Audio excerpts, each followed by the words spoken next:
Hello আমার ভালোবাসার প্রিয় পাঠক পাঠিকারা, তোমাদের জন্য আবারও একটা নতুন গল্প নিয়ে চলে আসলাম। আমাদের এই চ্যানেলে নতুন নতুন ভালোবাসার গল্প পেতে চ্যানেলটি সাবস্ক্রাইব করে পাশে থাকা নোটিফিকেশনটি অন করে দিন। আর হ্যাঁ, লাইক কমেন্ট শেয়ার করতে কিন্তু একদমই ভুলবেন না।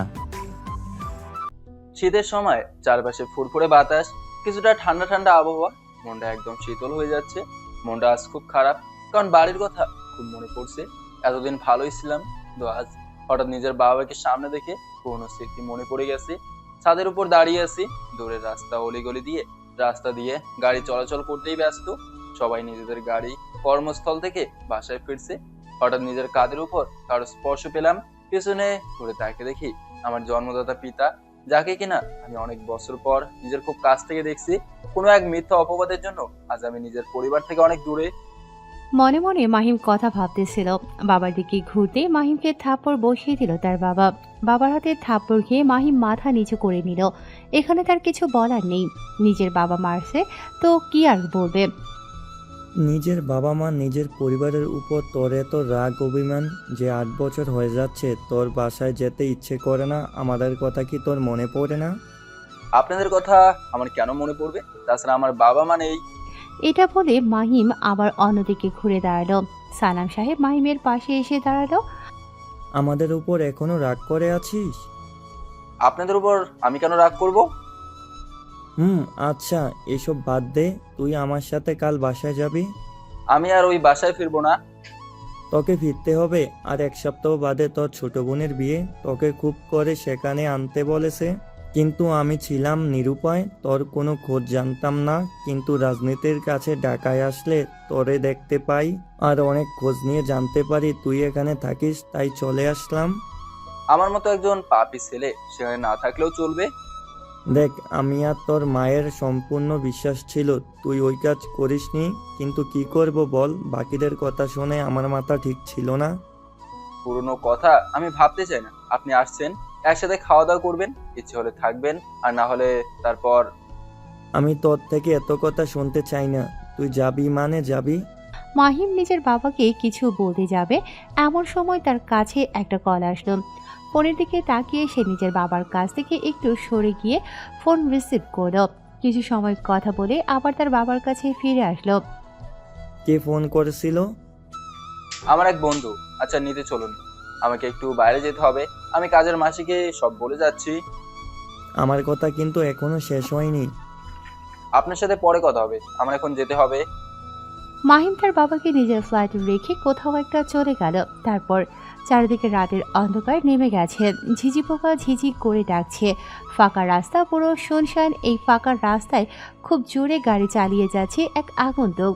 হয়তো জীবনে তার কোনো মরার ভয় নেই, এই জন্য এত স্পিডে গাড়ি চালাচ্ছে।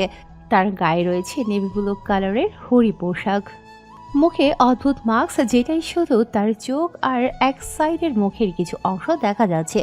কিন্তু বোঝার উপায় নেই যে কে এই আগন্তুক। আগন্তুক কিছু সময় পর লোকালয় থেকে অনেক দূরে চলে আসলো। আর কিছু দূরে এসে ছোট্ট একটা জঙ্গল, সেখান থেকে জঙ্গলের মাঝে প্রবেশ করলো। সেখানে একটা বড় বটগাছ আছে। নিজের বাইক নিয়ে একদম সেই গাছের কাছে চলে আসলো। তারপর গাছের কাছে গিয়ে নিজের হাতের ছাপ দিল। সাথে সাথে একটা বড় দরজা তৈরি হয়ে গেল।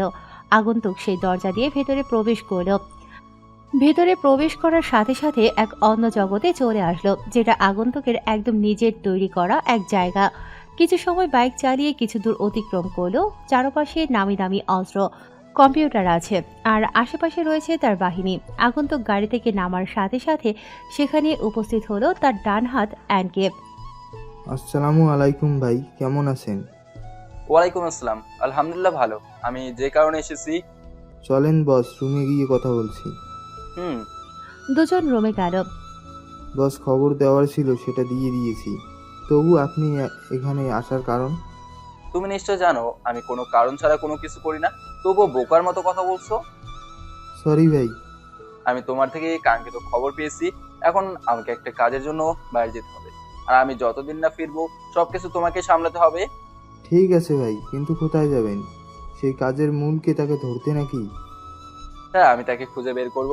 কে এমন দেশে মাঝে বেআইনি কাজ করছে, আর রাজনীতি নিয়ে কে এত কূটনৈতিক কাজ করছে, খারাপ কাজ করছে, আমি বের করেই ছাড়বো। তাছাড়া আমার আরো একটা কাজ আছে, তাই সেখানে আমার যেতে হবে। ঠিক আছে ভাই, আপনি যেটা ভালো মনে করেন। দরকারে আমাকে কিন্তু অবশ্যই জানাবেন।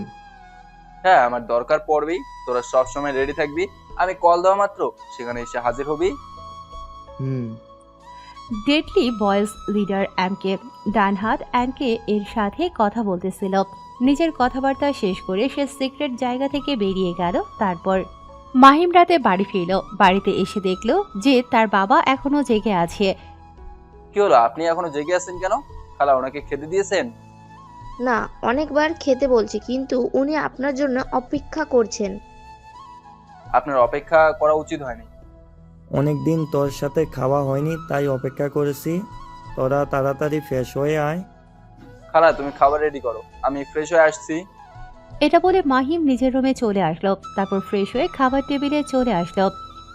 আসুন, অনেক রাত হয়েছে, তাড়াতাড়ি খেয়ে নিন।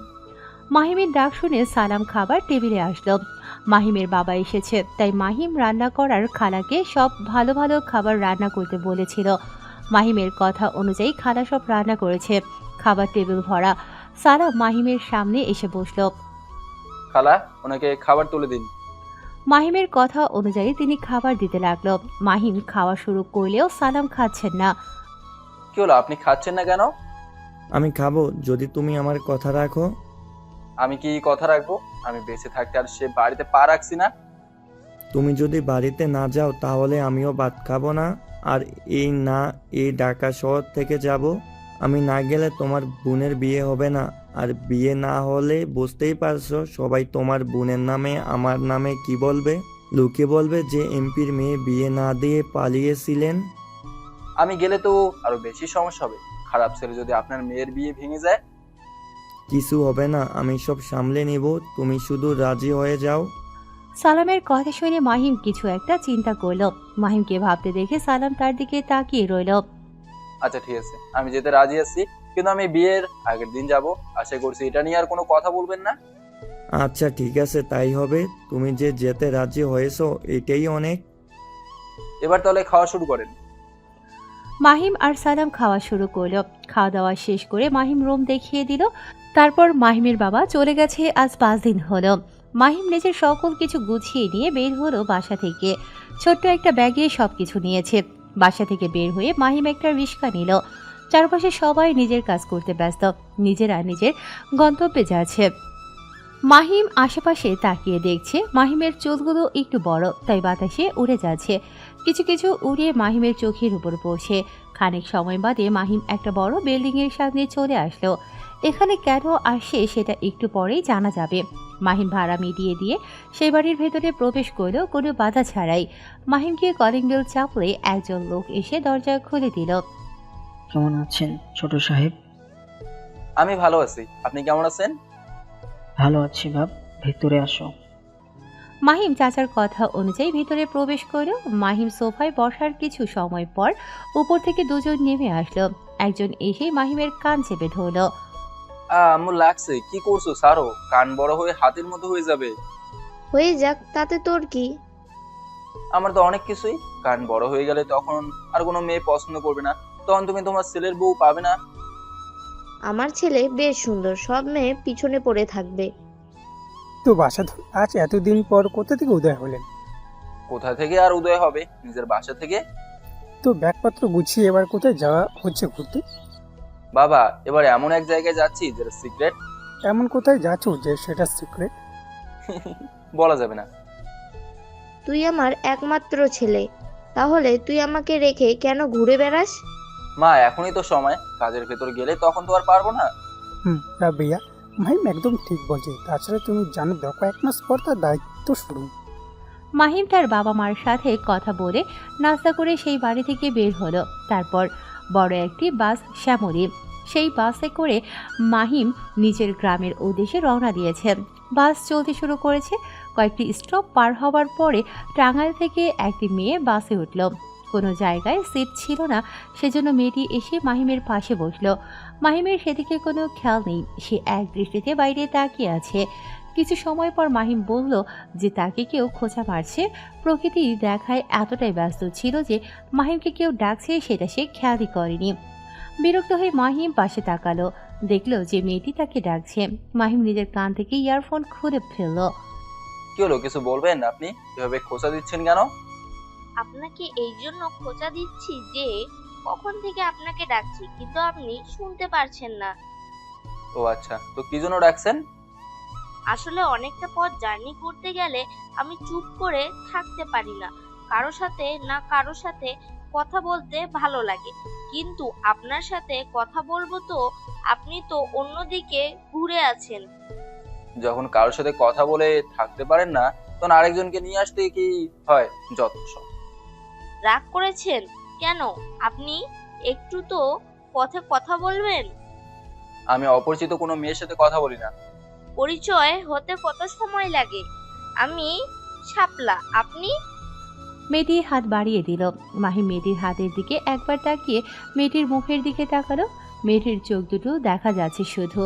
চোখ দুটো টানা টানা, চোখের মনিটা একটু ড্রিপ কালারের, দেখতে অসম্ভব সুন্দর লাগছে। এই চোখের মায়া নিশ্চিত কোনো পুরুষ পড়লে সেই মায়া থেকে কোনো ছেলে বের হতে পারবে না। মায়া জিনিসটা খুবই ভয়ঙ্কর। তাই সাথে সাথে মাহিম চোখ ফিরিয়ে নিল। মাহিম হাত মেলালো না দেখে মেয়েটি নিজের হাত সরিয়ে নিল। এত ভাব কেন আপনার? নিজে থেকে পরিচয় হতে চেয়েছি বলে ভাব দেখাচ্ছেন? আচ্ছা, আমার সাথে পরিচয় হলেন না, ভালো কথা। তো আপনি কোথায় যাচ্ছেন? কুষ্টিয়াতে যাচ্ছি।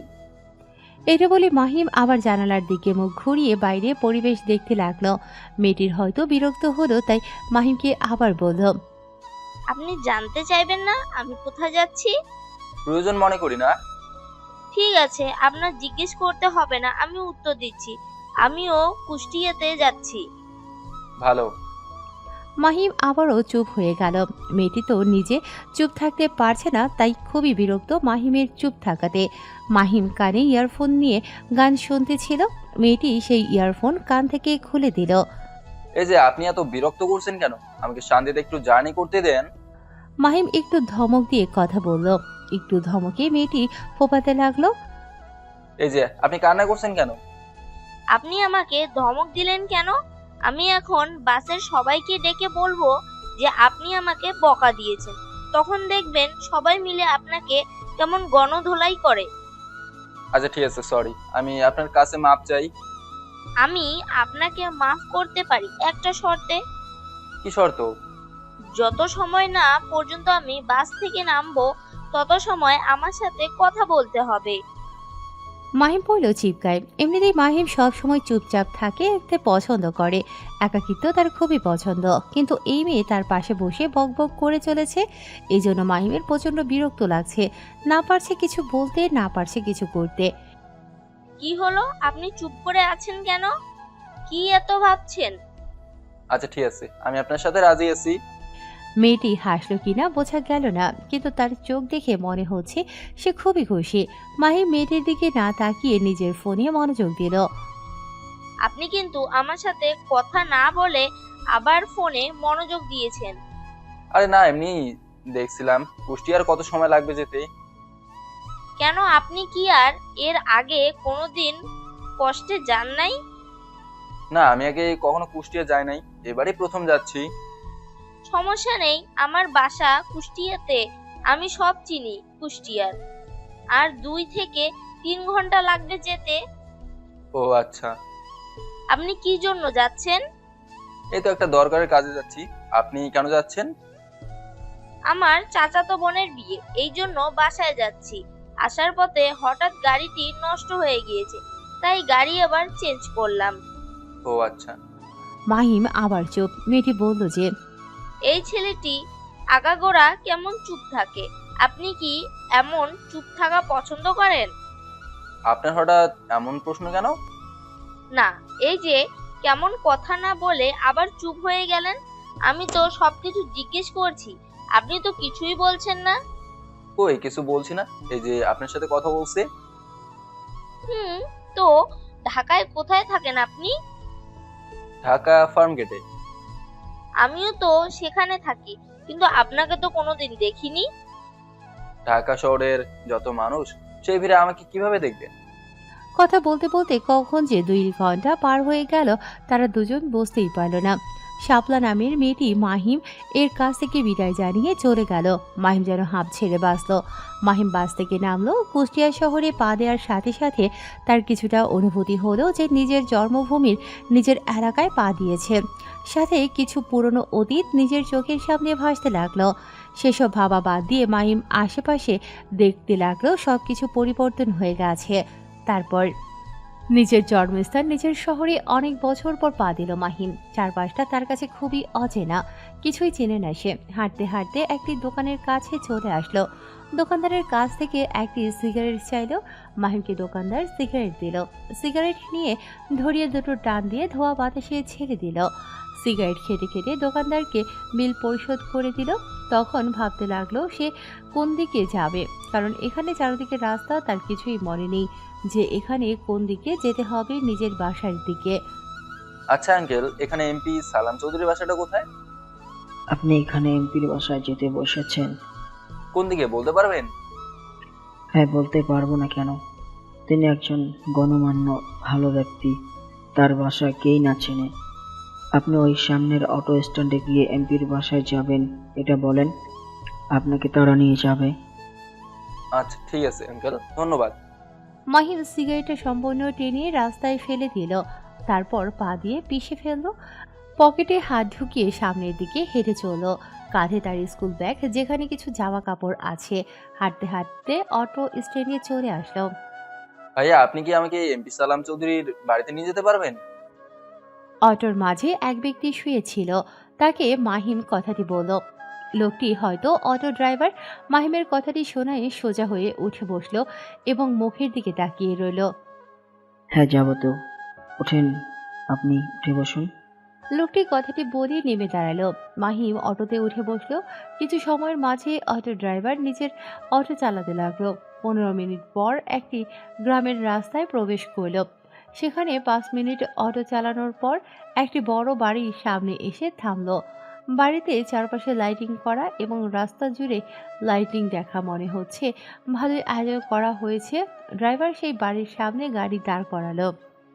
নামেন মামা, আমরা চলে এসেছি। এটা এমপি সালাম চৌধুরীর বাসা। মাহিম অটো থেকে নেমে অটোওয়ালার ভাড়া মিটিয়ে দিল। তারপর বাড়ির দিকে ঘুরে এক দৃষ্টিতে সেদিকে তাকিয়ে রইল। এ বাড়ি থেকে 8 বছর আগে তাকে বের করে দেয়া হয়েছিল কোনো এক মিথ্যা অপবাদে। আজ সেখানে তাকে আসতে হয়েছে নিজের বাবার অনুরোধে। মাহিম সেখানে দাঁড়িয়ে না থেকেই গুটি গুটি পায়ে বাড়ির দিকে এগিয়ে চলল। দারোয়ান মাহিমকে আগে থেকে জানে, তাই তাকে দেখার সাথে সাথে তার দিকে এগিয়ে আসলো। আপনাকে কেমন যেন চেনা চেনা লাগছে স্যার। আঙ্কেল, আপনি আমাকে ভুলে গেছেন? আমি হলাম এই বাড়ির ছোট ছেলে। আরে বাবা মাহিম, তুমি এতকাল কোথায় ছিলে? তোমাকে স্যারেরা খুঁজতে খুঁজতে হয়রান হয়ে গিয়েছে। এ তো ঢাকাতে ছিলাম। দুজন কথা বলতেছিল। এমন সময় বাড়ির ভেতর থেকে সালাম চৌধুরী বেরিয়ে আসলো। বাইরে এসে দেখলো যে দারোয়ানের সাথে মাহিমের মতন কেউ কথা বলছে, তাই দ্রুত তার দিকে এগিয়ে আসলো। তিনি কাছে এসে তো অবাক হয়ে গেল, কারণ দারোয়ানের সাথে মাহিম দাঁড়িয়ে আছে। তিনি দ্রুত গিয়ে তাকে জড়িয়ে ধরল। তুই আসছিস মাহিম? আমি অনেক খুশি হয়েছি তোর আসাতে।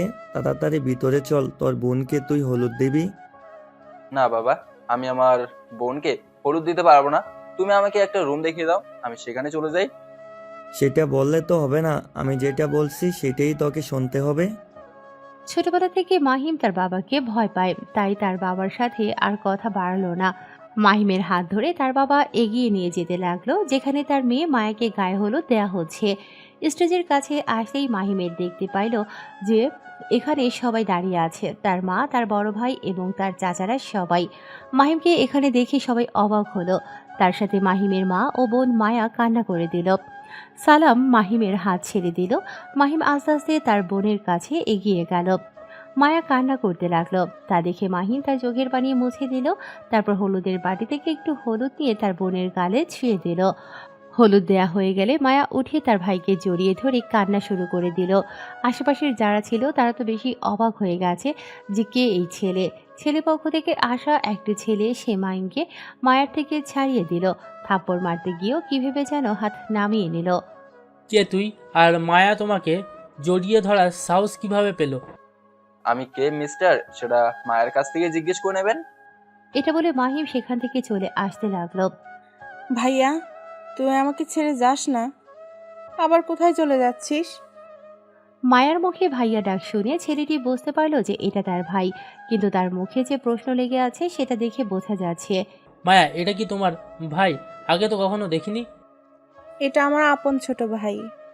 মায়া দৌড়ে গিয়ে মাহিমের হাত চেপে ধরে। প্লিজ ভাইয়া, তুই আমাকে ছেড়ে আবার চলে যাস না। তোকে অনেক খোঁজার চেষ্টা করেছি, কিন্তু পাইনি। চিন্তা করিস না, তোর বিয়ে খেয়ে তারপর যাব। এখন তুই গিয়ে হলুদের আসনে বস। এমন সময় সেখানে মালেকা বেগম আসলো, এসে মাহিমকে জড়িয়ে ধরে কান্না করে দিল। এতদিন কি তোর মায়ের কথা মনে পড়েনি? তুই এতটা দুষ্টু হলি কিভাবে? মাহিমেরও খুব খারাপ লাগছে, কিন্তু নিজেকে খুব কষ্ট করে আটকে রেখেছে কান্না থেকে। এমন সময় সালাম সাহেব তাদের কাছে এগিয়ে আসলো। মালেকা, এখানে অনেকেই আছে, এভাবে সিন ক্রিয়েট করো না। যা করার বার ভিতরে গিয়ে করো। নিজের স্বামীর কথা শুনিয়ে ছেড়ে দিল। তিনি মায়াকে হলুদ দেওয়ার আসনে বসতে বলে মাহিমের হাত ধরে বাড়ির ভিতরে চলে গেল। সরি মায়া, আমি বুঝতে পারিনি যে ওটা তোমার ভাই। কোনো সমস্যা নেই, তোমার তো জানা নাই, তাই এমন করেছো। আচ্ছা তুমি থাকো, আমি এখন যাই। আমাদের তো কাজ হয়ে গেছে। বাবা মায়ের থেকে বিদায় নিয়ে যেও। তারা তো এখন নিজের ছেলেকে নিয়ে ব্যস্ত, আমি গিয়ে কি করব? আর তার থেকে বরং আমরা চলে যাই। ওকে। এরপর সাগর নামের ছেলেটি তার সঙ্গী সাথীদের নিয়ে সবার থেকে বিদায় নিয়ে চলে গেল। অন্যদিকে মাহিমকে তার মা বাবা বাড়ির ভেতরে নিয়ে গেল, তারপর সোফায় বসিয়ে দিল। মাহিমকে তিনি সোফায় বসিয়ে দিয়ে নিজের হাতে জুস বানিয়ে নিয়ে আসলেন, তারপর মাহিমকে খেতে দিলেন। তুই এতটা দিন আমাদের ছেড়ে কিভাবে সেই ঢাকা শহরে পড়েছিলি বলতো? আমাদের কথা কি একবারও মনে পড়েনি তোর? মনে পড়ে তো, কিন্তু নিজের মধ্যে শক্ত করে রেখেছিলাম যেন আমার মতন পাপী মুখ তোমাদের আর দেখতে না হয়। এই জন্য আর আসিনি আমি, আর না তোমাদের সাথে যোগাযোগ রেখেছি। ইচ্ছে করছে তোকে থাপ্পড় দিয়ে গাল দুটো লাল করে দিই। এবার যখন আসছিস তখন আমি পরে আর যেতে দেব না। না মা, মায়ার বিয়ে হয়ে গেলে আমি এখান থেকে চলে যাব।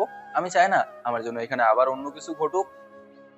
আমাকে ছেড়ে যাওয়ার কথা বলে তোকে একদম থাপ্পড় লাগিয়ে দিব, শয়তান ছেলে। মালাইকা, এখন এইসব কথা রাখো তো, যা হবে বিয়ের পর দেখা যাবে। এখন মাহিমকে ওর রুম দেখিয়ে দাও। মালেকা বেগম মাহিমকে নিয়ে ওপরে চলে গেল। তারপর মাহিমের রুমে প্রবেশ করলো, যেখানে আগে মাহিম থাকতো। মাহিম ভিতরে প্রবেশ করে অবাক হয়ে গেল, কারণ রুমটা ঠিক আগের মতন গোছানো আছে। আমি জানতাম তুই একদিন না একদিন ফিরে আসবি, তাই রুমটা ঠিক আগের মতোই রেখেছি। এখন রেস্ট নে, আমি তোর বোনের কাছে যাচ্ছি। মালেকা বেগম চলে গেলেন, আর মাহিম নিজের ব্যাগটা রেখে ধপাস করে বিছানায় শুয়ে পড়ল। মাহিম নিজের রুমে এসে বিছানায় শুয়ে পড়ল। কখন যে মাহিম ঘুমিয়ে পড়েছে সে টেরই পায়নি। অন্যদিকে হলুদের অনুষ্ঠান শেষ করে সবাই বাড়ির ভিতর প্রবেশ করল। আত্মীয় স্বজন সবাই যে যার রুমে গেল। ড্রয়িং রুমে সবাই বসেছিল যারা বাড়ির লোক। সালাম, তোর ছেলে এখানে কিভাবে আসলো? আমার ছেলেকে আমি তো নিয়ে আসতে পারি না। বল, আমার একমাত্র মেয়ের বিয়ে আর আমার ছোট ছেলে থাকবে না, এটা কেমন হয় বল? তাই বলে তুই ভুলে গেছিস তোর ছেলে আমার মেয়ের সাথে কি করেছিল? দেখ রাজার শাহিন, তোরা দুজন এটা ভুলে যাইস না যে নীলা সব দোষ স্বীকার করেছিল। তোমরা এখন এসব কথা রাখো। আমার ছেলে এতদিন পর বাসায় এসেছে, আমি আর এসব শুনতে চাই না। পুরনো কিছু মনে করে আর কিছু করতে চাই না। বড় মা, তোমার ছেলে কোথায়? আমার ছেলেকে দিয়ে তোর কি কাজ আছে? না আসলে তুই আবার ওকে জ্বালাতে যাস না যেন। আমার খেয়ে দিয়ে কাজ নেই, তোমার ছেলেকে আমি জ্বালাতে যাব? দিয়ে দেখ, মাহিমের রুমেই আছে। তাহলে আর তার সাথে দেখা করতে যাচ্ছি না, পরে কোনো এক সময় দেখা করে নেব। আমি এখন বাসায় যাচ্ছি। আচ্ছা, আমরা এখন বাসায় যাই, বিকেলের দিকে আবার আসবো। তোকে আমি বলেছিলাম যে আমার মেয়ের বিয়ের এই কয়েকদিন আমাদের থাকবি, তবুও শুনলি না। আরে ভাই, আমার বাসা তোর বাসা অনেক দূরে নাকি যে গিয়ে আসতে পারবো না? পাশেই তো আছি। রাজা আরো কিছু সময় কথা বলে নিজের স্ত্রী আর মেয়েকে নিয়ে বাড়ি থেকে বেরিয়ে গেল। রাজা হলো সালাম চৌধুরী খুবই ঘনিষ্ঠ একজন বন্ধু, আর তার মেয়ের নাম বৃষ্টি। মাহিমের সাথে এক সময় পড়তো। মা, আমি এখন এই হলুদের শাড়ি খুলে ফ্রেশ হইনি। ঠিক আছে মায়াসা, নীলা তুই আমার ছেলের কাছ থেকে দূরেই থাকবি। আমি চাই না যে তোর জন্য আমার ছেলে আবার এই বাড়ি থেকে চলে যাক। তোমাকে ভয় পেতে হবে না বড় আম্মু। এখন আমার একটি ছেলে আছে, আমার সংসার আছে। তখন নাই তো, ছোট ছিলাম, এই জন্য কিছু বুঝতে পারিনি। তোমরা কি নিয়ে এত কথা বলছো? আমি তো কিছুই বুঝতে পারছি না। তোর বুঝতে হবে না, তুই এখন ছোট মানুষ। বড়রা নিজেদের মধ্যে কথা বলতে লাগলো আর ছোটরা গান বাজনা করতে লাগলো। জোরে জোরে গান বাজছে। এদিকে এত জোরে গান বাজার জন্য ঘুম ছুটে গেল। মাহিম বিরক্ত হয়ে উঠে পড়ল। তারপর ওয়াশরুমে গিয়ে ফ্রেশ হয়ে এসে নিজের ড্রেস চেঞ্জ করে নিল। জানালা খুলে দেখলো যে প্রায় সন্ধ্যা হতে চলল। মাহিম নিজ রুম থেকে বেরিয়ে ছাদের দিকে হাঁটা ধরল। ছাদের গেট খোলা ছিল। মাহিম ভেতরে প্রবেশ করল। চারপাশে অনেক লাইটিং জ্বলছে। ছাদটা খুবই সুন্দর লাগছে। মাহিম হাঁটতে হাঁটতে এক কোণায় গিয়ে দাঁড়ালো। আকাশের দিকে তাকিয়ে ভাবতে লাগলো তার সাথে অতীতে কি কি ঘটে গেছে ৮ বছর আগে। মাহিম একদিন দুপুরে নিজের রুমে শুয়েছিল। এমন সময় তার চাচাতো বোন নীলা তার রুমে আসলো। নীলা দেখতে অসম্ভব সুন্দর। পাড়ার অনেক ছেলে আছে যারা নীলার সাথে প্রেম করতে চায়, কিন্তু নীলা তাদের সাথে শুধু টাইম পাস করে। অনেক ছেলের সাথে প্রেম করে তাদের ছেড়ে দিয়েছে। এজন্য নীলাকে মাহিম একটুও পছন্দ করে না। মাহিম, বৃষ্টি আর নীলা একই সাথে একই স্কুলে কলেজে পড়াশোনা করত। কিরে নীলা, তুই এই সময় আমার রুমে কেন? আর রুমে তোর বন্ধ করছিস কেন? তোর সাথে আমার বোঝাপড়া আছে, এই জন্য রুমের দরজা বন্ধ করলাম, যেন কেউ আমাদের ডিস্টার্ব করতে না পারে। তুই কি এমন কথা বলবি যে রুমের দরজা বন্ধ করা লাগলো? তুই তাড়াতাড়ি আমার রুম থেকে বের হয়ে যা। কথা বলার জন্য ছাদে গিয়ে বলবো। না, আমি তোর সাথে এক্ষুনি বলবো। দয়া করে তুই আমার রুম থেকে বেরিয়ে যা। ছোট মা ছোট বাবা দেখলে কি বলবে? এসব আমি বুঝি না। তুই আমার সাথে প্রেম করবি কি না তাই বল। তোর সাথে আমি কেন প্রেম করব? তোর তো বয়ফ্রেন্ডের অভাব নেই। কতটা ছেলের সাথে তুই প্রেম করিস, এমনকি আমার বন্ধু নাবিসের সাথেও তুই প্রেম করিস। আমি তো ওদের কাউকে ভালোবাসি না, আমি ভালোবাসি তোকে। তাই আমি প্রতিবার তোকে প্রপোজ করি, কিন্তু তুই প্রতিবার আমাকে ফিরিয়ে দিস। দেখ নীলা, এসব ফালতু কথা শোনার টাইম নেই আমার। তুই আমার রুম থেকে বের হ। তুই আমার কথা রাজি হবি না তো? না, তুই এখন যা। তাহলে দেখ আমিও কি করি। এটা বলে নীলা নিজের কামিজের হাতা ছিঁড়তে লাগলো এবং মাহিমের দিকে এগিয়ে আসতে লাগলো। এসব দেখে খুবই অবাক হয়ে গেল। কিরে, তুই এইসব কি করছিস? নিজের জামার হাতা ছিঁড়ছিস কেন? আমার কথায় তো তুই রাজি হলি না, এবার দেখ আমি কি কি করি। নীলা কথাটি বলে একদম মাহিমের বিছানার কাছে চলে আসলো এবং মাহিমকে জড়িয়ে ধরলো। মাহিম অনেক ছাড়ানোর চেষ্টা করলেও কিন্তু কোনোভাবে সফল হতে পারল না। নীলা শুধু মাহিমকেই জড়িয়ে ধরল না, জোরে জোরে চিৎকার করে নিজের মা বাবা ও মাহিমের মা বাবাকে ডাকতে লাগলো। নীলা, তুই আমাকে স্যার, এসব কি করছিস? তোর মান সম্মান থাকবে না। সেটা পরে দেখা যাবে। তুই এমনিতেই তো আমার হলি না। লোকে এমনিতেই তো বলে না, সোজা আঙুলে ঘি না উঠলে আঙুল বাঁকা করতে হয়। নীলার চিৎকার শুনে সবাই মাহিমের রুমের সামনে চলে আসলো। কি হয়েছে নীলা, তুই মাইমের রুমে কেন আর চিৎকার করছিস কেন? বড় আব্বু, তুমি আমাকে বাঁচাও, তোমার ছেলে আমাকে নষ্ট করার জন্য জোরাজুরি করছে। ভাই, আপনি দরজা ভেঙে ফেলুন, না হলে আমার মেয়ের কিছু হয়ে যাবে। শাহিনের কথা শুনে দুজন মিলে রুমের দরজা ভেঙে ফেললো এবং দেখলো যে মাহিম আর নীলা একে অপরকে জড়িয়ে ধরে আছে। এখানে কি করেছে সেটা মাহিম আর নীলা ছাড়া কেউ জানে না, কিন্তু শরীরের স্বাদটা না থাকার জন্য বাড়ির সবাই বিশ্বাস করলো যেটা নিজের চোখে দেখলো। জানোয়ারে বাচ্চা, এই দিনটা দেখার জন্য তোকে আমি জন্ম দিয়েছিলাম, তুই আমার মান সম্মান কিছুই রাখলি না। এটা বলে মাহিমকে বিছানা থেকে তুলে ধাক্কা দিয়ে ফেলে দিল। সাথে সাথে মাহিমের মাথায় গিয়ে দরজার কোণে লাগলো এবং কেটে গেল। বাবা, বিশ্বাস করো, আমি নীলের সাথে কিছুই করি নাই। ও জোর করে আমার সাথে। একটা মেয়ের কাছে সবচেয়ে বড় জিনিস হলো তার ইজ্জত, আর তুই কিনা বলছিস যে নীলা নিজেই তোকে ইজ্জত নষ্ট করতে এসেছে, হারামজাদা। এটা বলে শাহিন মাহিমকে মারতে লাগলো। ভাই, আপনি যদি মাহিমকে এই বাড়ি থেকে বের করে না দেন তাহলে আমি বাড়িতে থাকতে পারবো না। তুই কোনো চিন্তা করিস না শাহিন, এমন কুলাঙ্গার ছেলে অন্য আমার আর তোর মধ্যে ফাটল ধরুক, সেটা আমি চাই না। এর মাঝে রাজা, বৃষ্টি এবং বৃষ্টির মা মাহিমের কে বাঁচাতে চলে আসলো। মাহিমকে বেল্ট দিয়ে মারতে মারতে নিচে নিয়ে আসলো। কি হয়েছে, তুই এভাবে মারছিস কেন? বড় মা, কি হয়েছে? বড় আব্বা মাহিমকে এমন মারছে কেন? বৃষ্টির কথা শুনে তিনি মুখ ঘুরিয়ে নিলেন। নীলার দিকে তাকিয়ে বুঝতে পারলো যে এখানে কি করেছে, সেই জন্য বৃষ্টি আর কিছু বলল না। সালাম, তুই তোর ছেলেকে বাড়ি থেকে বের করে দে, সামনে নির্বাচন। কেউ যদি জানতে পারে যে তোর ছেলে এমন কুলাঙ্গার, তাহলে কেউ ভোট দিবে না। নিজের বন্ধুর এমন কথা শুনে সালাম চৌধুরী কিছু একটা ভাবলো, তারপর সেখান থেকে চলে গেল। কিছু সময় আগেও মাহিমের জীবন অনেক হাসি খুশি ছিল, কিন্তু খানিক সময় বাদে যে নিজের জীবনে এমন অন্ধকার নেমে আসবে সেটা মাহিম ভাবতে পারেনি। মা, তোমরা বিশ্বাস করো, আমি এমন কিছু করতে চাইনি। তুই আমাকে মা বলে ডাকবি না, তোর ওই পাপি মুখে আমি মা ডাক শুনতে চাই না। মাহিম তার মায়ের পা জড়িয়ে ধরতে গেল, কিন্তু তার মা নিজে পা সরিয়ে নিল। তোর ওই পাপি হাত দিয়ে আমাকে স্পর্শ করবি না।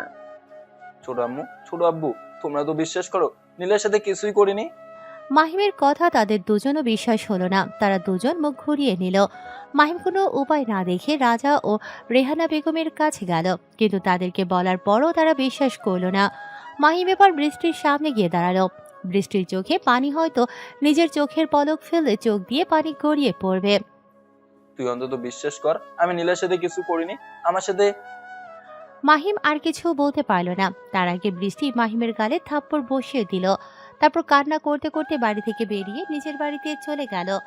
বৃষ্টির উপর মাহিমের অনেক বিশ্বাস ছিল, কিন্তু সেও যে তাকে অবিশ্বাস করবে মাহিম সেটা ভাবতে পারেনি। কাউকে বিশ্বাস করাতে পারল না যে সে নির্দোষ। এমন সময় সালাম সাহেব একটি ব্যাগ নিয়ে এসে মাহিমের পায়ের কাছে ছুঁড়ে মারল। বেরিয়ে যে আমার বাসা থেকে, তোর মতো কুলাঙ্গার ছেলের জায়গা আমার বাড়িতে নেই। তোর মুখ যেন আমাদের আর দেখতে না হয়। এটা বলে সালাম সাহেব উপরে চলে গেলেন। মাহিম যখন কাউকে বিশ্বাস করাতে পারল না যে সে কিছুই করেনি, তখন সে খুবই হতাশ হলো যে এতদিন সে কাঁধে সাথে ছিল, নিজের মা বাবা তাকে বিশ্বাস করছে না। এবার সে নীলার কাছে গেল। কিছু বলতে গিয়েও মাহিমের গলায় আটকে গেল কথা। তারপর মুচকি হেসে নিজের ব্যাগটি নিয়ে বাড়ি থেকে বেরিয়ে পড়ল, কারোর সাথে কোনো কথা না বলে। সন্ধ্যা পার হয়ে গিয়েছে, এই জন্য কেউ বুঝতে পারল না যে চৌধুরী বাড়ির ছেলে কেমন করে বাড়ি থেকে চলে গেল। কিছু সময় বৃষ্টির বাড়ির সামনে দাঁড়ালো, কিন্তু বৃষ্টিকে দেখতে পারল না। তাই মনের দুঃখ নিয়ে সে হাঁটতে লাগলো। মারার কারণে তার পুরো শরীর ব্যথা হয়ে গেছে, এজন্য সে হাঁটতে পারছে না।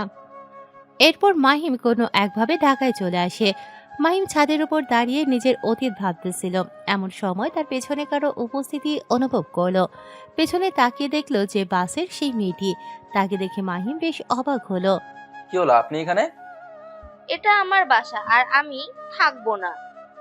আপনার বাসা মানে? এটা আমার বাসা মানে আমি আপনার ছোট চাচার ছোট মেয়ে। তাহলে তুমি মিলেই? এই তো এখন চিনতে পারছেন দেখছি।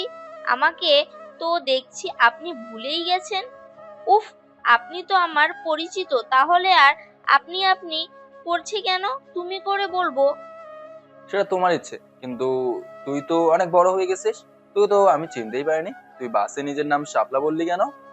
তুমি হয়তো ভুলে গেছো যে বাড়ির মানুষ ছাড়া সবাই আমাকে শাপলা বলে ডাকে। বুঝলাম। তুই যে বড় হলে এতটা বাচাল হবি আমি বুঝতে পারি নাই। তুমি হঠাৎ এই কথা বলছো কেন? বাসের ভিতরে যত কথা বলেছিলি, আমার তো ইচ্ছে হয়েছিল তোকে ধরে জানলা দিয়ে ফেলে দেই। এটা তুমি বলতে পারলে? হ্যাঁ পারলাম। মানুষ এতটা বক বক করতে পারে সেটা তোকে না দেখলে বুঝতে পারতাম না। আচ্ছা, তুমি এতদিন কেন বাড়িতে আসলে না, আর এটার কি কারণ আমাকে একটু বলো তো। বাড়ির কেউ আমাকে কিছু বলেনি। তুই এখনো ছোট, তাই তোর কিছু শুনতে হবে না। তুমি আমাকে তুই করে বলছো কেন? তোমার মুখ থেকে তুমি ডাক শুনতে ভালো লাগে। শর্ত? এখানে এত কি কথা হচ্ছে মিলি? কারো কণ্ঠ শুনে মিলি আর মাহিম পেছনে তাকিয়ে দেখলো যে বৃষ্টি দাঁড়িয়ে আছে। কি হলো, বলছিস না কেন? কি করছিস এখানে? এই তো আপু, অনেকদিন পর ভাইয়া বাড়িতে এসেছে, তাই তার সাথে কথা বলতেছিলাম। এত কথা বলতে হবে না। তুই নিচে যা খাবার খেতে, তোকে নিচে ডাকছে। আচ্ছা চলো, তুমিও খাবার খাবে, সেই কখন খেয়েছো ঠিক নেই। তুই যা, আমি যাচ্ছি। বৃষ্টির চোখ গরম করাতেই মিলে নিচে চলে গেল। বৃষ্টি গুটি গুটি পায়ে মাহিমের দিকে এগিয়ে আসলো। মাহিম দূর আকাশের দিকে তাকিয়ে আছে। বৃষ্টি এসে মাহিমের পাশে দাঁড়ালো। মাহিম কোনো কথা বলছে না দেখে বৃষ্টি নিজেই কথা বলতে শুরু করলো। কি হলো, মুখ অন্যদিকে ঘুরিয়ে আছিস কেন? আর আমার সাথে কথা বলছিস না কেন? তুই কি আমার সাথে কথা বলবি যে তোর সাথে আমার কথা বলতে হবে? বাহ, মুখে মুখে তর্ক করা শিখে গেছিস।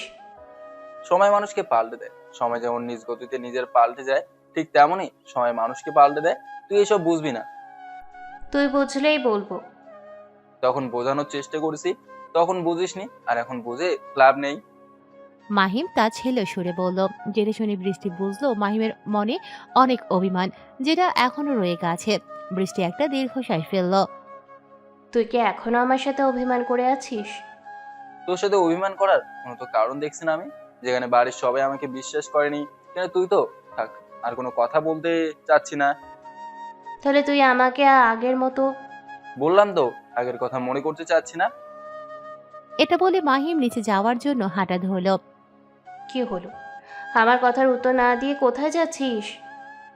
তুই যেটার উত্তর শুনতে চাচ্ছিস সেই উত্তরটা আমার কাছে নেই। এমন সময় ছাদের গেটে মায়া এসে দাঁড়ালো। ভাইয়া আর আপু, তাড়াতাড়ি আসো। কখন থেকে সবাই তোমাদের জন্য ওয়েট করছে, আর তোমরা গল্প করে যাচ্ছ। একটা মার খাবি, দেখছিস তো আমি যেতেই ছিলাম। হ্যাঁ, সেটা তো দেখতেই পারছি। মিলি কখন নিচে চলে গেছে, আর তোমাদের যাওয়ার নামই নেই। তাড়াতাড়ি আসো।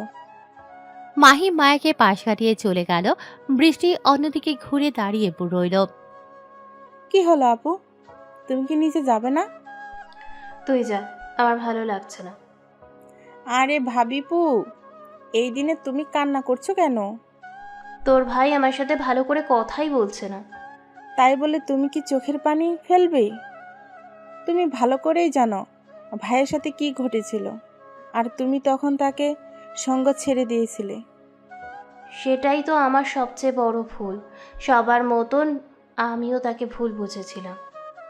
এখন এইসব কথা রাখো, সবাই নিচে ওয়েট করছি, তুমি চলো। তুই যা, আমার ভালো লাগছে না। চলো তো। এটা বলে মায়া বৃষ্টিকে টানতে টানতে নিচে নিয়ে আসলো। তারা দুজন নিচে এসে দেখলো যে মাহিম টেবিলে বসে খেতে লাগছে। মালিকা বেগম নিজে সবকিছু তুলে দিচ্ছে। দেখছিস, তোর মা তোর ভাই আসতে না আসতেই কত আদর শুরু করে দিয়েছে, আর এইদিকে যে আমরা আছি সেটার খেয়ালই নেই। এত পাকনা কথা বলতে হবে না, বসে পড়, পরেও খেতে দিচ্ছে। মায়া আর বৃষ্টি খেতে বসে পড়ল। খাওয়া দাওয়া করার সময় মাহিম বুঝতে পারল যে তার পায়ের সাথে কেউ পা দিয়েছে। সামনে তাকিয়ে দেখলো যে বৃষ্টির মুচকি হাসে। মাহিম তাড়াতাড়ি খেয়ে টেবিল থেকে উঠে বলল এবং চলে গেল। রাত 12টা কি একটা। গ্রামের পাশে একটি পুরনো জঙ্গল আছে, আর সেই জঙ্গলের ভেতরে আছে একটি পুরনো বাড়ি, যেখানে কোনো মানুষ যায় না। গ্রামের অনেক মানুষ বলেছে সেখানে ভূত আছে, কিন্তু এই সুযোগটাকেই কাজে লাগিয়েছে কিছু দুষ্কৃতকারীরা। পুরনো সেই বাড়ির ভেতরে একটি চেয়ারে বসে আছে এক ব্যক্তি, যার কথায় ভেতরে সবাই কাজ করছে। তাড়াতাড়ি মালগুলো ভ্যানে তোলো, আজ রাতের ভিতরে মালগুলো শহরে বাজার করে দিতে হবে। ঠিক আছে বস, আপনি কোনো চিন্তা করবেন না, আমরা খুব তাড়াতাড়ি কাজটি করে ফেলবো। হ্যাঁ, আর আমি শুনেছি যে পুলিশ ফোর্স খুব কড়া গার্ড দিচ্ছে।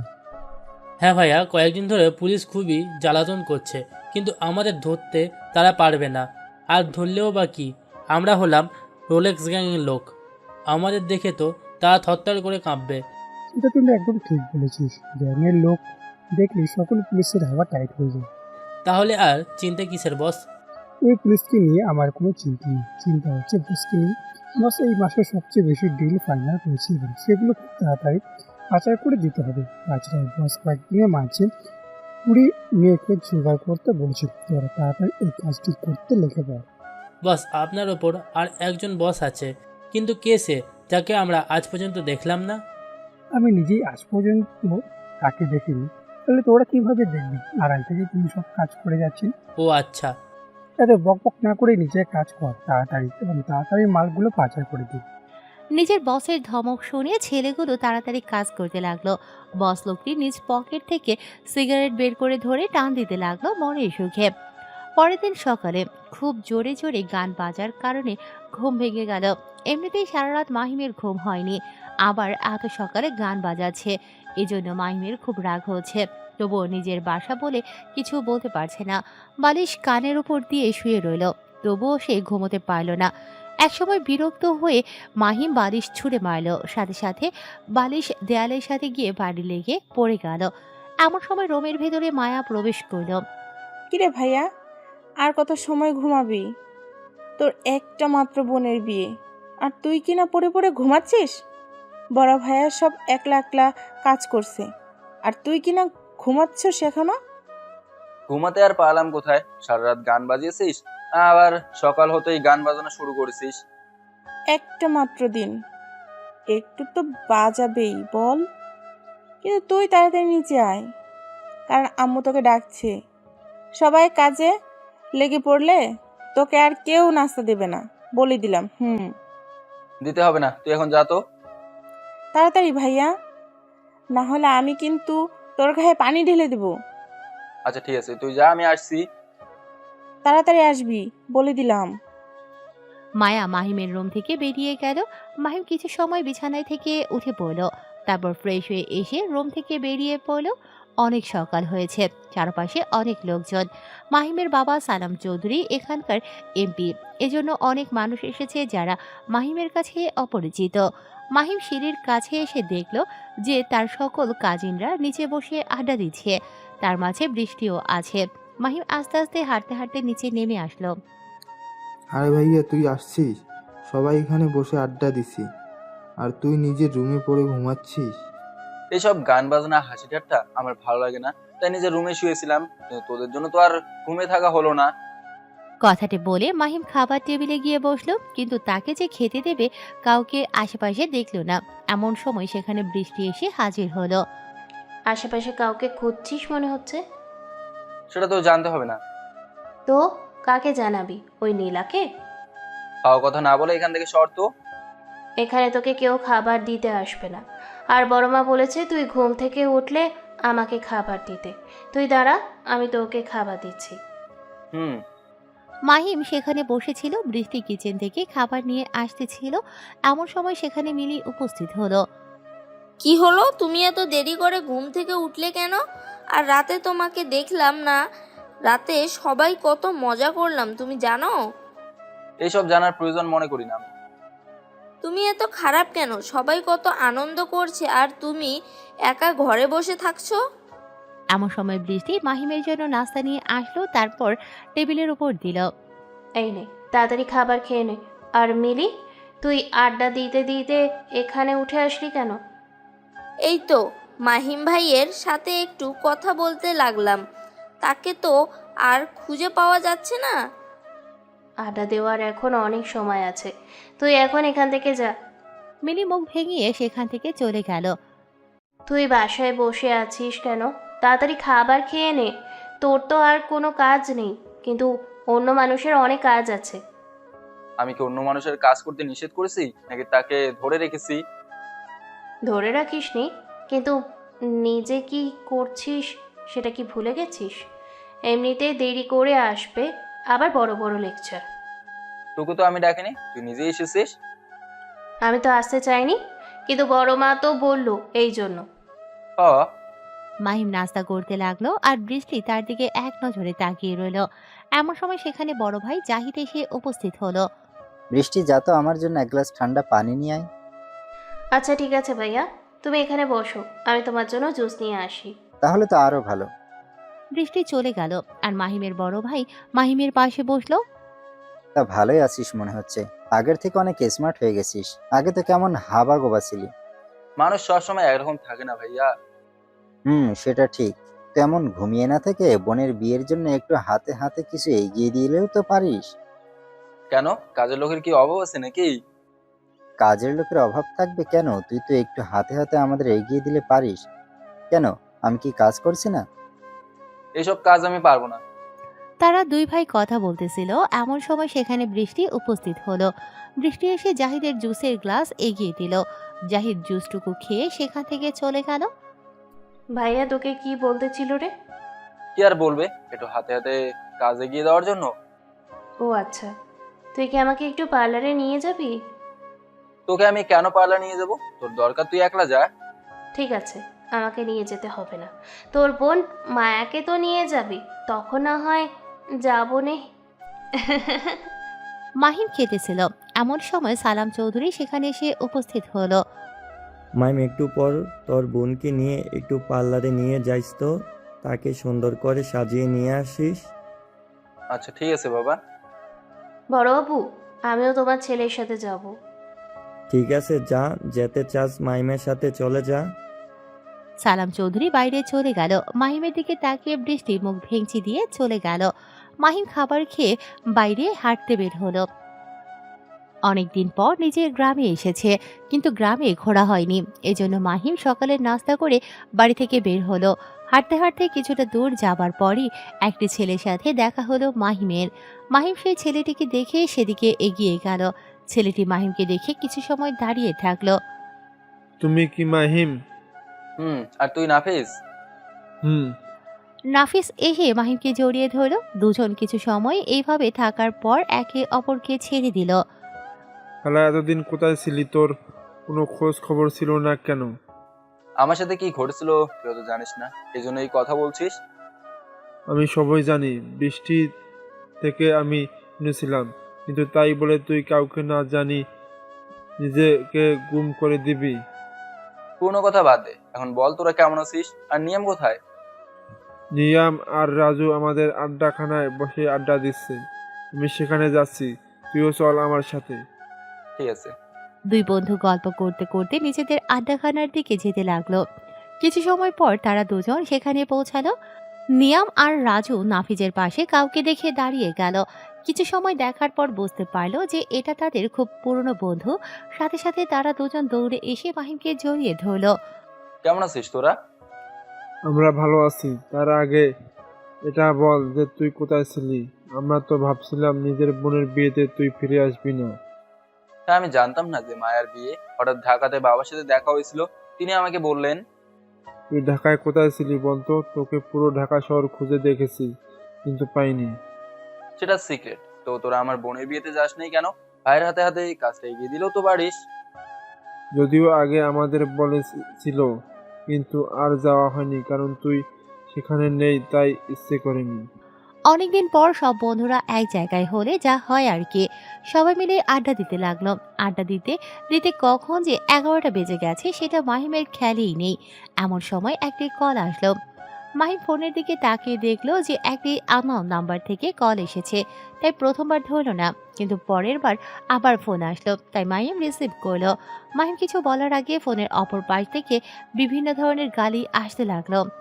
কুত্তা, শয়তান, খবিশ, বাঁদর। সাথে সাথে মাহিম কানের কাছ থেকে ফোন সরিয়ে সামনে নিয়ে আসলো। কে আপনি, আর এইভাবে বকাঝকা করছেন কেন? আমি কে তুই চিনতে পারছিস না আমার কণ্ঠ শুনে? না, কে আপনি, আর আমার নাম্বার পেলেন কোথায়? আমি বৃষ্টি। তুই তাড়াতাড়ি বাড়িতে আয়। তোর বোনকে নিয়ে কোথায় যাওয়ার কথা ছিল তোর, সেটা কি তোর খেয়াল আছে? একটু পর তোর বোনকে বরপক্ষ বিয়ে করতে আসবে, তখন না সেজে গুজে যাবে নাকি? আরে ভাই, একটু আস্তে কথা বল, কিন্তু জোরে জোরে বক বক করেই যাচ্ছিস। আমাকে তো কোনো কথা বলতেই দিচ্ছিস না। তুই যেখানে আছিস না কেন, তাড়াতাড়ি আয়, না হলে আঙ্কেল তোকে গিয়ে পিটাবে। আচ্ছা, ফোন রাখ। মাহিম ফোন রেখে দিয়ে তার বন্ধুদের বলল, দোস্ত, তোরা বাসায় গিয়ে তাড়াতাড়ি রেডি হয়ে চলে আয়, আমি ততক্ষণ মায়াকে নিয়ে পার্লার থেকে ঘুরে নিয়ে আসি। আচ্ছা ঠিক আছে। মাহিম তাদের থেকে বিদায় নিয়ে হাঁটতে হাঁটতে বাসার দিকে রওনা দিল। মাহিম বাসায় আসার সাথে সাথে দেখতে পেল যে সবাই রেডি হয়ে গাড়ির কাছে দাঁড়িয়ে আছে। মাহিমকে আসতে দেখে মায়া তাড়াতাড়ি তার কাছে গেল। কোথায় গিয়েছিলি ভাইয়া? তোর কি তোর বোনের এভাবে বিয়ে দেওয়ার ইচ্ছে আছে নাকি? হ্যাঁ, সেটাই তো ইচ্ছা। অযথা পার্লারে নিয়ে গিয়ে এত এত টাকা খরচ করে শাকচুন্নির মতন সাজিয়ে নিয়ে এসে কোনো লাভ নেই। তুই পার্লার যাওয়ার মানে বুঝবি কিভাবে? এখন নিজের বোনের সাথে ঝগড়া না করে তাড়াতাড়ি গাড়িতে ওঠ। মায়ার বিয়ে, তাই মায়া যাবে, কিন্তু তোরা এতজন কেন? কারণ আমরাও একটু সাজুগুজু করব। আর তাছাড়া বড় আপু আমাদের অনুমতি দিয়েছে। হ্যাঁ হামিম, বড় আব্বু আমাদের যেতে বলেছে। মাহিম নীলার কণ্ঠ শুনে একবার তার দিকে তাকালো, এরপর নিজের চোখ ফিরিয়ে নিয়ে গাড়ির ড্রাইভিং সিটে বসলো। এক এক করে সবাই গাড়িতে উঠে বসলো। সবাই পেছনে বসলো। বৃষ্টি তাড়াতাড়ি করে মাহিমের পাশের সিটে বসলো সামনে। তো তোরা কোন পার্লারে যাবে? শহরে একটি সুন্দর পার্লার আছে, আমরা সেখানে যাব। আচ্ছা ঠিক আছে। মাহিম গাড়ি চালাতে শুরু করলো।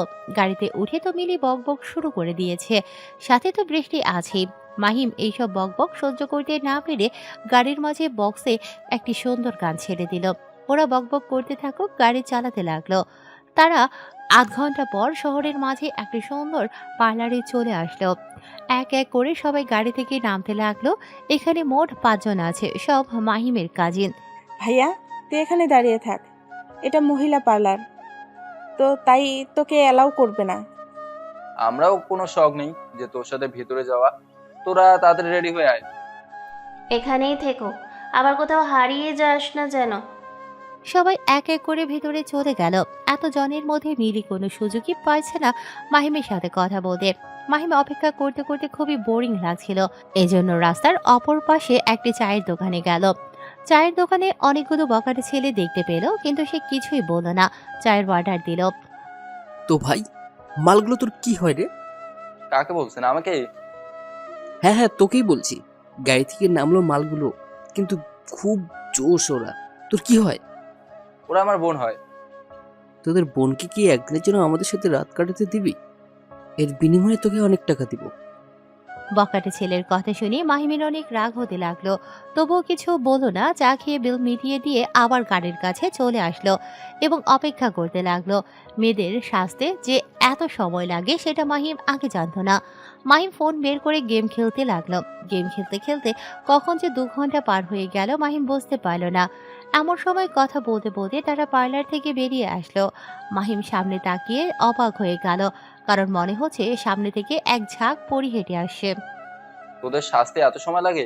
আগে জানলে তোদের সাথে মোটেও আসতাম না। বিয়ের অনুষ্ঠান, একটু সাজতে তো সময় লাগবেই। এখন বলো, আমাদের কেমন লাগছে? মাহিম একবার সবার দিকে তাকিয়ে মায়াকে বলল, তোদের সবাইকে এক একটা পেতনির মতো লাগছে, যা বোঝানোর মতো নয়। শুধু শুধু টাকাগুলো নষ্ট করি। এমনিতেই তোরা আগে থেকেই পেতনি, আবার সেজে গুজে পেতনি হয়ে এসেছিস। মাহিমের কথা শুনিয়ে তারা খুব রেগে গেল, কিন্তু কিছু বলার আগে বখাটে ছেলেগুলো তাদের কাছে চলে আসলো। আরে সুন্দরী, তোমাদের সুন্দরের কদর তোমার ভাই বুঝবে না, কিন্তু আমরা খুব ভালো করেই বুঝতে পারবো। চলো, আজ রাতটা আমাদের সাথে কাটিয়ে আসবে। তোমাদের আমার খুব পছন্দ হয়েছে। মুখ সামলে কথা বল, না হলে তোর জিভ টেনে ছিঁড়ে ফেলবো। ভাই, আমার মনে হচ্ছে ওই মেয়েটার ভোল্টেজ বেশি আছে। আগে কিন্তু আমরা এই মেয়েটার সঙ্গে রাত কাটাবো। ভাইয়া, তুই এদের কিছু বল। তোর সামনে আমাদের এই সব খারাপ খারাপ কথা বলছে, আর তুই কিছু না বলে চুপ করে আছিস। মায়া, রাস্তায় কুকুর ঘেউ ঘেউ করলেই তাকে গিয়ে আমরা মারবো না, বরং সেই সেই করে তাড়িয়ে দেওয়া উচিত। মাহিমের মুখে এমন কথা শুনে বখাটে ছেলেগুলো রেগে গেল এবং তেড়ে এসে মাহিম তার কাজিনদের নিয়ে পার্লারে এসেছিল। 2 ঘন্টা যাবার পর তারা পার্লার থেকে বের হয়। এমন সময় রাস্তার অপর পাশ থেকে বখাটে ছেলেগুলো মাহিমদের কাছে চলে আসে এবং বিভিন্ন রকম খারাপভাবে কথা বলতে থাকে। এতে মায়া ও বৃষ্টি প্রচণ্ড রেগে যায়। দেখ, তুই কিন্তু আমাকে চিনিস না। আমি হলাম এখানকার এমপির মেয়ে, আমার সাথে লাগতে আসিস না। ওরে সুন্দরী, তাই নাকি? তুই যদি এমপির মেয়ে হয়ে থাকিস, তাহলে আমি এখানকার সাবেক এমপির একমাত্র ছেলে। আমারও পাওয়ার কম নেই যে তোর বাবাকে দেখে ভয় পাবো। আবিরের সাথে এত বক বক করে লাভ নেই। যে কোনো দুটো মাল খেয়ে এখান থেকে তুলে নে, এদের নিয়ে গিয়ে কি করব? আর এই যে এটা দেখে মনে হচ্ছে বিবাহিত, ওকে নেওয়া লাগবে না। বিবাহিত নিয়ে কি করে, ওর তো আগেই শেষ। নেব আমরা কচি মেয়েগুলো, এমপির মেয়ে, আর ওই যে মেয়েটা তেজ বেশি ওটাকে নেব, তারপর মস্তি করে শেষ করে দিব। মাহিম, তুই কিছু বুঝিস না কেন? এরা তোর সামনে আমাদের যা তাই বলছে, আর তুই মুখ বুজে দেখে যাচ্ছিস। কুকুর যদি পায়ের কাছে এসে ঘেউ ঘেউ করে, তাহলে তাই বলে কি আমি কুকুরের পায়ের কাছে গিয়ে ঘেউ ঘেউ করবো? ভাই, এই শালাটা আমাদের কুকুরের সাথে তুলনা করলো, আগে এর ব্যবস্থা করি। ঠিক আছে, ওই শালাকে বুঝিয়ে দে আমিও কামরুল চৌধুরীর ছেলে আবির চৌধুরী। পাঁচজন মিলে মাহিমকে মারতে আসলো। এটা দেখে তাড়াতাড়ি বৃষ্টি তাদের সামনে আসে। ছেলেগুলো বৃষ্টিকে সামনের দিকে ধাক্কা দিয়ে সরিয়ে দিয়ে মাহিমের কলার চেপে ধরলো, তারপর রাস্তার মাঝখানে নিয়ে গেল। প্লিজ দয়া করে আমার ভাইয়াকে ছেড়ে দাও, আমার ভাইকে তোমরা কিছু বলো না। এটা বলে আবির তাদের মারতে বলল। আবিরের বন্ধুরা মাহিমকে যেই না মারতে যাবে এমন সময় কোথা থেকে একটি গাড়ি চলে আসলো এবং গাড়ি থেকে কয়েকজন মুখোশধারী লোক নামলো, যাদের হাতে হকস্টিক। তারা এসেই আবিরের বন্ধুগুলোকে মারতে লাগলো। মার খেয়ে তারা চিৎপটাং হয়ে গেল। সবাই রাস্তার উপর শুয়ে কাতরাচ্ছে। এক সময় সেই লোকগুলো আবার সেই গাড়িতে উঠে চলে গেল। এত সময় সবাই দাঁড়িয়ে দাঁড়িয়ে দেখতেছিল মাহিম ও সেই একই ন্যায় রাস্তার এক কোণায় দাঁড়িয়ে তাদের মার খাওয়া দেখতেছিল। মাহিম রাস্তার অপর পাশ থেকে হাঁটতে হাঁটতে তাদের কাছে চলে আসলো। চলে আসাতে মায়া তাকে জিজ্ঞেস করলো, ভাইয়া তোর কিছু হয়নি তো? আর লোকগুলো কারা ছিল? সেটা তো আমিও জানি না, হয়তো ওদেরই কোনো শত্রু হবে। ভাগ্য ভালো সঠিক সময় তারা চলে এসেছিল, না হলে যে আমার কি অবস্থা করতো বুঝতেই পারছি না। তুই তো একটা গাধা, দাঁড়িয়ে দাঁড়িয়ে দেখতেছিলে আমাদের কত কিছু বলে গেল। এখন বেশি কথা না বলে গাড়িতে ওঠ তাড়াতাড়ি, এমনিতে অনেক দেরি হয়ে গেছে। তখন দেখা যাচ্ছে যে বরযাত্রী চলে এসেছে কিন্তু বউ গিয়ে এখনো পৌঁছায়নি। তোকে আমি পরে দেখে নিব, আর সুন্দরী তোমাদেরকেও। আবির কথাটি বলে তার বন্ধুদের কাছে চলে গেল। তাদের ধরে এক এক করে গাড়িতে তুলল। এদিকে মাহিম ও বাকিরা সবাই বাড়ির দিকে রওনা দিল। মাহিম নিজের রুমে রেডি হতেছিল, এমন সময় তার তিন বন্ধু হুড়মুড় করে তার রুমের ভিতর প্রবেশ করলো। এমন করে ঢোকাতে মাহিম তার দিকে অবাক হয়ে তাকিয়ে রইল। কিরে, তোরা কি আমার বাড়িতে চুরি করতে এসেছিস? দরজা ভেঙে চোরে ঢুকে পড়ছিস? ভেঙ্গে চুরে কেন ঢুকবো? আমরা তো ভাবছি তোকে কেউ গুম করে দিয়েছে, এই জন্য তাড়াতাড়ি ঢুকলাম। তোদের সেটা মনে হবার কারণ কি? কারণ তো আছেই। সে কখন বলে রুমে ঢুকেছিস, এখনো বের হওয়ার নামও নাই। আর এদিকে বরপক্ষ চলে এসেছে, কিছু সময় পরে তোর বোনের বিয়ে পড়ানো শুরু হবে, আর তুই এখনো রেডি হয়ে যাচ্ছিস। নিচে কত মেয়ে ঘোরাঘুরি করছে, তোর জন্য শান্তিতে দেখতে পাচ্ছি না। ভাবলাম কই সবাই একসাথে দেখবো। তোরা শালা সেই আগের মতো রয়ে গেলে। চল, আমি রেডি হয়ে গেছি। মাহিম রুম থেকে বের হলো। সে একই নেভি ব্লু কালারের পাঞ্জাবি পরেছে, চুলগুলো সুন্দর করে স্পাইক করা। তাকে দেখতে নায়কের থেকে কম লাগছে না। মাহিম সিঁড়ির কাছে এসে দেখলো যে বাড়ির ভেতর সবাই অনেক আনাগোনা করছে। তারা চারজন হেঁটে বাইরে চলে আসলো। বাইরে এসে দেখলো যে সবাই টেবিল রেডি করে ফেলেছে এবং বরযাত্রীরা গেটের কাছে আছে।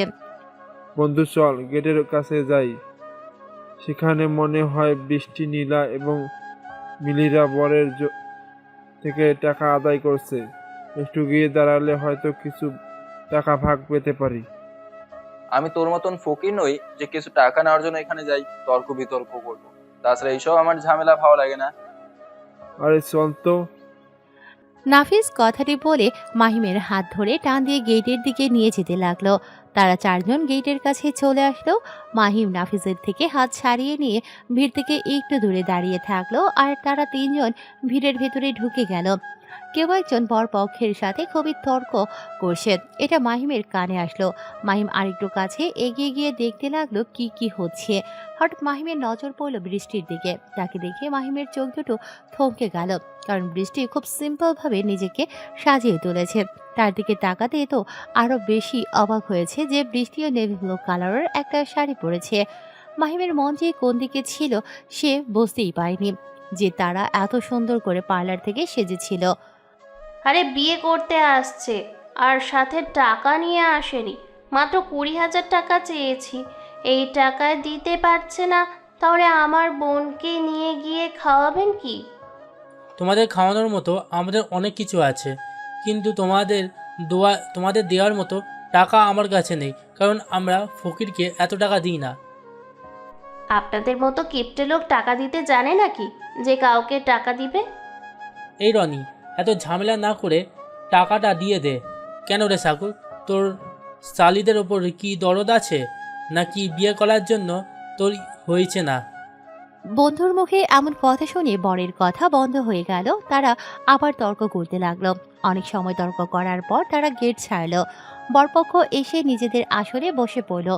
বৃষ্টি ও বাকিরা তো কাঙ্ক্ষিত টাকা পেয়ে তারা অনেক খুশি। তারা হাসতে হাসতে বাড়ির ভেতরে চলে গেল। কিছু সময় যাওয়ার পরে বিয়ে পড়াতে শুরু করলো। সময় যেতে লাগলো, বিয়ে পড়ানো সম্পূর্ণ হয়ে গেল। খাওয়া দাওয়া করার পর এবার কনের বিদায় নেয়ার পালা। মায়া এক এক করে সবার থেকে বিদায় নিতে লাগলো। নিজের মাকে তো জড়িয়ে ধরে অনেক সময় কান্না করলো। তারপর বাবাকে জড়িয়ে ধরে অনেক সময় নিজের বড় ভাই ও সবার থেকে বিদায় নিয়ে এবার মাহিমের কাছে আসলো। ভাইয়া, আমি তো অনেক মিস করেছি। দেখ, তুই যখন এলি আর আমি তখন চলে যাচ্ছি, তোর কাছে একটা আবদার করি। হ্যাঁ বল। এবার আর তুই মা বাবাকে ছেড়ে চলে যাস না। তুই চলে যাওয়াতে মা বাবা অনেক কষ্ট পেয়েছে। হাউমাউ করে কান্না করে মায়া জড়িয়ে ধরল মাহিমকে। মাহিমের চোখ দিয়ে পানি গড়িয়ে পড়ল। মাহিম নিজেকে সামলে নিয়ে মায়াকে হাসি মুখে বিদায় দিল। বরপক্ষ চলে গেলে বাড়িতে যেন শোকের ছায়া নেমে আসলো। বিয়ে বাড়িতে কনে চলে যাওয়ার পর কেমন একটা অবস্থা হয় সেটা কম বেশি সবারই জানা। ঠিক তেমনই সালাম চৌধুরীর বাড়িতে হয়েছে। রাতে তেমন কেউ খাওয়া দাওয়া করেনি, সবাই যে যার রুমে ঘুমিয়েছে। রাত 12টা বাজে। গ্রামের রাস্তা দিয়ে চলছে একটি ছোট টয়টো গাড়ি, আর গাড়ির ভিতর বসে আছে গুন্ডা টাইপের কয়েকজন লোক। তার গল্প করতে করতে যেতেছিল। আজকের ডিল আমরা ফাইনাল করে ফেললাম। এটাই আমার অনেক টাকা পেয়েছি, এগুলো দিয়ে বসকে দিয়ে দিতে হবে। এখান থেকে যদি আমরা কিছু টাকা রেখে দিই তাহলে কেমন হবে বস? এমন কথা ভুলে মুখে আনিস না। এই কথা যদি আমাদের বসের কানে যায় তাহলে তোকে আর মেরে ফেলবি, সাথে আমাকেও। সরি বস, ভুল হয়ে গেছে। যে গাড়ি চালাতেছিল সে হঠাৎ গাড়ির ব্রেক করলো। এতেই সবার ধ্যান সামনের দিকে গেল। কি হলো, এইভাবে গাড়ি থামালি কেন? বস, সামনে কেউ আছে। তো কি হয়েছে? তাকে গাড়ি চাপা দিয়ে চলে যেতিস। কিন্তু বস, সে যে আমাদের দিকে রাইফেল তাক করে আছে। কি বলিস, গাড়ির লাইট জ্বালা। ড্রাইভারে থাকা যে আবার গাড়ির লাইট জ্বালিয়ে দিল। সাথে সাথে তারা সামনে তাকিয়ে দেখতে লাগলো একজন ব্যক্তি তাদের দিকে বড় রাইফেল তাক করে আছে। বস টাইপের লোকটি গাড়ি থেকে নামলো। তাকে দেখে সবাই গাড়ি থেকে নামলো। তুই আর আমাদের পথ বাধা দিতে এসেছিস কেন? ভালোই ভালোই বলছি এখান থেকে চলে যা, না হলে তোর কিন্তু খুব পস্তাতে হবে। আমি কখনো কোনো কাজ করে পস্তাই না। এখন বল, তোরা কোথায় যাচ্ছিস? আমরা কোথায় যাচ্ছি সেটা তোকে বলতে যাবো কেন? কে তুই? Rockstar the shadow king MK। পরিচয় পেয়ে সবাই স্বাভাবিক থাকলেও বস লোকটি অনেক ভয় পেয়ে গেল, কারণ সে জানে এই রকস্টার দ্য শ্যাডো কিংকে। কি? আমরা এদিকে নিজেদের বাসায় যেতে চেয়েছিলাম। তোদের বাসা এদিকে? তোদের গাড়িতে কি আছে? যা বের করে নিয়ে আয়। আমাদের গাড়িতে কিছুই নেই। বসের মুখে এমন কথা শুনে এমকে একে গুলি করলো, যেটা গিয়ে গাড়ির টায়ারে লাগলো। সাথে সাথে শব্দ করে টায়ার ফেটে গেল। তুই যদি গাড়ির ভেতর কি আছে না বলিস তাহলে পরের গুলি তোর মাথায় গিয়ে লাগবে। তুই ভাবছিস আমি তোকে দেখে ভয় পেয়ে যাবো? কখনো না। হয়তো তুই আন্ডারওয়ার্ল্ডের রকস্টার দ্য শ্যাডো কিং, কিন্তু আমি হলাম এই এলাকার কিং। আর আমার এই এলাকায় এসে তুই আমার কোনো ক্ষতি করতে পারবি না। বসের মুখে এমন কথা শুনে এমকে মুস্কি হাসলো, যেটা তারা বুঝলো না। তুই সামনে একটা এলাকার কিং হয়ে নিজেকে কিং দাবি করছিস, কিন্তু আমি যে আন্ডারওয়ার্ল্ডের কিং। আর আমার কোনো এরিয়ার সীমানা নেই। আমি যেখানেই যাই না কেন সেখানে গেলে কিং হয়ে যাই। কিন্তু তুই এখানকার কিং কখনো হতে পারবি না, কারণ এখানকার বস রুলেক্স গ্যাংয়ের লিডার। তোর বসকেও আমি দেখে নেব। আমার সামনে শুধু একবার তাকে পড়তে দে। তাকে তুই কখনো খুঁজে পাবি না, কারণ সে সবসময় ধরা ছোঁয়ার বাইরে। এমকে তাদের সাথে কথা বলতেছিল, এমন সময় লোকগুলো বন্দুক বের করে এমকের দিকে তাক করলো। তুই আমার সামনে এসে খুব বড় ভুল করেছিস। তোর হাতে মাত্র একটা বন্দুক আর আমাদের হাতে 7টা বন্দুক। তুই একটা গুলি চালালে আমরা 7টা গুলি চালাবো। এখন ভাব, এখান থেকে পালাবি নাকি আমাদের হাতে মরবি? তাছাড়া এমনিতেও তুই আমাদের হাত থেকে বাঁচতে পারবি না, কারণ তোকে মারতে পারলে আমাদের বস আমাদের উপর অনেক খুশি হয়ে যাবে। তোরা হয়তো ভুলে যাচ্ছিস আমি কে। আর আমার কাছে একটা বন্দুক থাকা মানে 1000টা বন্দুক থাকা। বস যখন নিজের লোকেদের হুকুম দিল এমকেকে মারার জন্য, ঠিক সে সময় খেয়াল করলো যে তার পেছন থেকে সাই সাই করে শব্দ হওয়ার। বস পেছনে তাকিয়ে দেখলো যে তার সবগুলো লোক মাটিতে পড়ে আছে আর সবার মাথা থেকে রক্ত বের হচ্ছে। বস লোক বুঝে গেল যে চারপাশে এমকে এর লোক আছে, যারা স্নাইপার হাতে অন্ধকারের ভিতর দাঁড়িয়ে আছে। কিরে, তোর 7টা বন্দুক কোথায় গেল? এখন তো দেখছি একটুও নেই। সরি ভাই, আমার ভুল হয়ে গেছে, আপনি মাফ করে দিন। তোর কোনো মাপ নেই। গাড়িতে কি এমন আছে যা নিয়ে আয়, তাহলে তোকে মাপ করব। ঠিক আছে, ঠিক, আমি এখনই নিয়ে আসছি। বস ভয় পেয়ে তাড়াতাড়ি করে গাড়ি থেকে সুটকেস বের করলো এবং হাঁটতে হাঁটতে এমকে এর সামনে নিয়ে চলে আসলো। এমকে এর সামনে সুটকেস দিল। এমকে নিজের বাইকের ওপর রেখে সুটকেস খুলে দেখলো যে সেখানে অনেক টাকা। এগুলো কিসের টাকা? নিশ্চয়ই কোনো খারাপ কাজ করে নিয়ে এসেছিস টাকাগুলো। ইয়াবা, ড্রাগস নাকি মেয়ে পাচার করে টাকাগুলো নিয়ে এসেছিস? একটি ড্রাগসের ডিল ছিল, সেটা করে আমরা ফিরছিলাম। বাহ, তাহলে বল তোর বসকে, তাকে কেমন দেখতে? আমার বসকে আমি আজ পর্যন্ত তাকে দেখিনি, তাছাড়া আমি কেন বলবো সে আমার বস দেখতে। তুই বল, আন্ডারওয়ার্ল্ডের রকস্টার দ্য স্যাড ওকে, তাহলে তুই খুঁজে বের কর যে আমার বস নেই। ঠিক আছে, তাহলে তোর বস কিছু জানিয়ে দিস যে তার কাউন্টডাউন শুরু হয়ে গেছে। এমকে যখন সুটকেস বন্ধ করে নিজের বাইকের পেছনে বাঁধতে ছিল, এমন সময় বস লোকটি বলে উঠল, এখন তুই আমার হাতে মরবি। আমি জানি আশেপাশে তোর অনেক লোক আছে, কিন্তু তোকে গুলি করে আমি মরবো। এমকে পিছনে ঘুরে দেখলো যে বস লোকটি বন্দুক তাক করে আছে এমকের দিকে। এটা দেখে এমকে মুচকি হাসলো, কিন্তু মাস্কের আড়ে সেই হাসিটা রয়ে গেল। হঠাৎ একটি গুলি এসে বস লোকের পায়ে লাগলো, সাথে সাথে পা ধরে মাটিতে বসে পড়লো এবং কাটাতে লাগলো। আমি তোকে মারবো না, আমি তোকে ছেড়ে দিলাম, কিন্তু তুই গিয়ে তোর বসকে আমার খবরটা দিতে পারিস। তাছাড়া তোর বস তোকে মেরে ফেলবে যখন, জানতে পারবে যে তুই তোর কাজে ব্যর্থ হয়েছিস। কথাটি বলে নিজের বাইক নিয়ে চলে গেল আর বস লোকটি সেখানে পড়ে রইল। তারপর রাতে মাহিমের ঘুম হচ্ছিল না, সেই জন্য নিজের রুম থেকে বেরিয়ে ছাদের উপর চলে আসলো। ছাদের এক কোণে একটি দোলনা আছে, সেখানে গিয়ে বসে পড়ল। তারপর আকাশের দিকে তাকিয়ে কিছু ভাবতে লাগলো। একসময় মাহিম দোলনার উপর শুয়ে পড়ল। ভাবতে ভাবতে কখন যে ভোর হয়ে গেছে মাহিম টেরই পেল না। সারা রাত কি এখানেই কাটিয়েছিস? কারোর কণ্ঠ শুনে শেষের দিকে তাকালো যে কেউ এসে দাঁড়িয়েছে পেছনে। তাকিয়ে দেখলো যে বৃষ্টি এসে দাঁড়িয়েছে। কি হলো, উত্তর দিচ্ছিস না কেন? এমনিতেই, কিন্তু তুই এত সকালে এখানে কি করছিস? এমনিতেই আসলাম। ও আচ্ছা। আচ্ছা বলতো, তুই কেন আমার সাথেই এমন করিস? ভালো করে কথা বলছিস না? আমি কি তোর সাথে খারাপ করে কথা বলছি? না, কিন্তু আগের মতো তো আর কথা বলছিস না। কারণ আমি আর আগের মতো নেই, সেই জন্য। বৃষ্টি যখন মাহিমের মাথার কাছে বসলো, মাহিম তখন দোলনা থেকে উঠে পড়ল আর চলে যেতে নিল, কিন্তু বৃষ্টি তার হাত ধরে ফেলল। কিন্তু মাহিম তার হাত ছাড়িয়ে নিয়ে নিজের রুমে চলে গেল আর বৃষ্টি দোলনায় বসে চোখের পানি ফেলতে লাগলো। তারপর